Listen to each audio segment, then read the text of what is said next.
Hi, this is Asrar from Gizmothon. The Moto M is the first all-metal unibody device from the Moto stable. I must say, this makes the phone look really premium and it does feel great to hold in the hand. This is a very common design of late. The antenna bands on the top and the bottom, the all gold back and the front, very reminiscent of most of the budget phones out there. The curved back and the 7.9 mm thickness does make it easy to hold the device in the hand. The thin bezels give it a screen to body ratio of 73.1%, which is the same as the OnePlus 3. The Moto M isn't very slippery, but it's always advisable to have a case attached. The chamfered edges on the sides add to the aesthetics of the device as well. Overall, the phone in terms of design is very appealing, it's premium and pleasing to the eye. The fingerprint scanner is on the back, which used to be the place for the Moto dimple that we all loved. I like this more than the recent Moto phone designs, which had a square fingerprint scanner on the front. The fingerprint scanner is very easy to set up, but there's a wake up delay while trying to unlock the device. I did talk about the same in my unboxing video as well. This seems like a software glitch, and Moto should probably fix it in the future updates. The display is a 5.5-inch IPS LCD display with a full HD resolution. The pixel density is 401 pixels per inch, which makes the text look very crisp. The display is protected by Corning Gorilla Glass, but the version is unknown. It is vibrant with good amount of saturation, good viewing angles, and pretty bright. The display is exceptionally good and really doesn't feel like a display of a mid-range device. The outdoor visibility of the device is also on par with most good displays out there. The video doesn't really do justice to how good the display looks in real life. Being an AMOLED user for over 4 years now, I have no complaints with this display. Look at the comparison of the display with the OnePlus 3T. In the software department, the phone is running on Android 6.0, but Lenovo has promised to upgrade to 7.0 soon. The phone does not have any of the Moto features like the Moto Assist, Moto Display, and so on. Not seeing those on this device was a huge disappointment. And in case Lenovo plans to not have any of these features going forward in the upcoming Moto devices, Moto will just be another phone brand and have nothing unique. The OS, like always, is completely stock with hardly any customizations. I would have liked to see some amount of customization, like the fingerprint scanner gesture, or at least the double tap to wake gesture. Almost every phone out there today has that. Nonetheless, the software is really stable, it's super snappy, responsive, and I didn't notice any hiccups in the last 10 days of my usage. The phone comes with a MediaTek Helio P15 processor. The P15 gets a score of 54,000 on Antutu. The Redmi Note 3 gets a better score than Moto M. The only thing that works in Moto M's favor is the stock Android. The NuGet update is going to be out soon and this will make the whole experience even better. For detailed benchmark scores, you can have a look at the benchmark test video I have put in the description box below. The phone performs really well for all the day-to-day tasks and I never saw lag. The version I have here has 3 GB of RAM. At an average, I had 800 MB to 1.2 GB of RAM available. With that, multitasking was a breeze. It was able to keep most apps in memory except occasional reloads of the games, which is acceptable.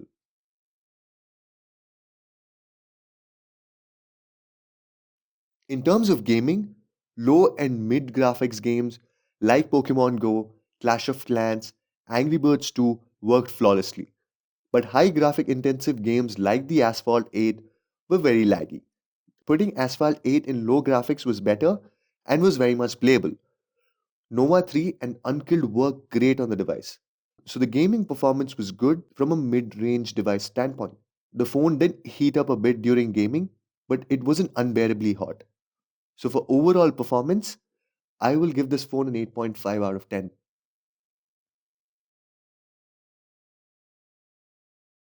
In terms of battery life, The screen on time I got every time was about 3.5 hours to 4 hours. This was with auto brightness turned on, occasional gaming, two SIMs, with 4G LTE on the go, and Wi Fi when I'm at home. 4 hours of screen on time is okayish for today's time and age. The charger, even though Moto calls it rapid charger, takes about 2 hours for a full charge. I don't know why Moto called it rapid charging and who are they lying to. This is by far the worst thing about this phone, and they really should have given a turbocharger. The most important reason for having a phone is to make phone calls. The call quality on this phone was really good. I didn't really have any call drops, and the proximity sensor worked the way it is supposed to. No unnecessary wake ups or any issues that I faced during the time I was using the phone. Let's get to the camera.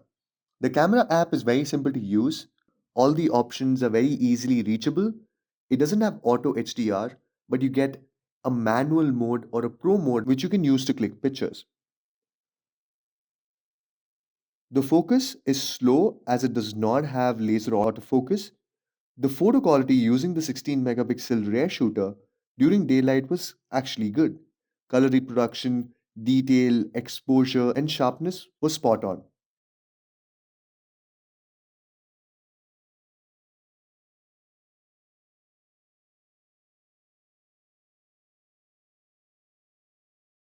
But it's a completely different story when you try to click a photo in low light. The colors are far from being accurate. Look at one of the comparisons here, clicked using a OnePlus 3. The colors are off, and there is a lot of noise that creeps in. Same is the case with the indoor low lighting photography.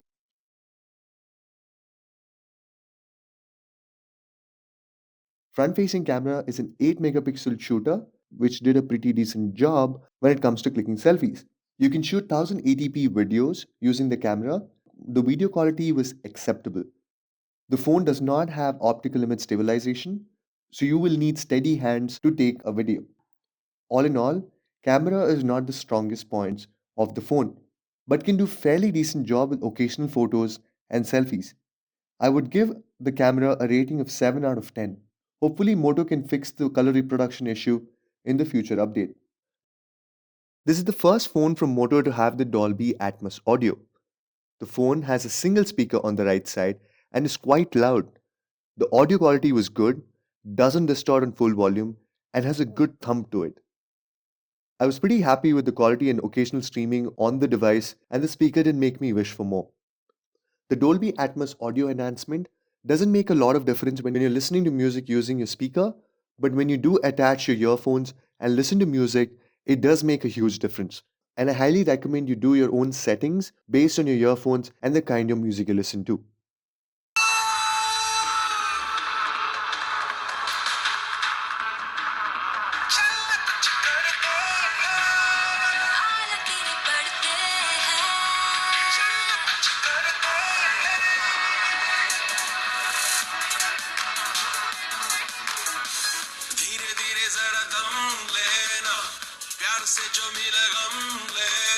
Just to have a look at the accessories in the box, the charger and cable are really good quality and should last. The earphones are below average. You can use it for calling, but definitely not meant for music. The case does a pretty decent job of protecting your phone from scratches, but it's nowhere close to protecting your phone from falls. I have included the link in the description for the rugged armor case, which is a ripoff of a Spigen case. I have done another video which talks about the things you should do once you buy the Moto M. I will leave the link to that as well in the description box below. I recommend this device, but only if you're going for the 32 GB storage model. If you're going for the 4 GB model, 18K price bracket would not be justified for this phone. If you're looking for gaming, you can look at the Lemax 2. You can also check out the Samsung J7 Prime. If you don't mind going for a year-old phone, also check out the OnePlus 2. So these are some of the alternatives that you can go for. That's it from my end. I hope you liked the review. Do let me know what are your thoughts in the comment section below. And if you have any questions around it, do let me know as well so that I can answer them for you. Do subscribe to my channel. Thank you for watching.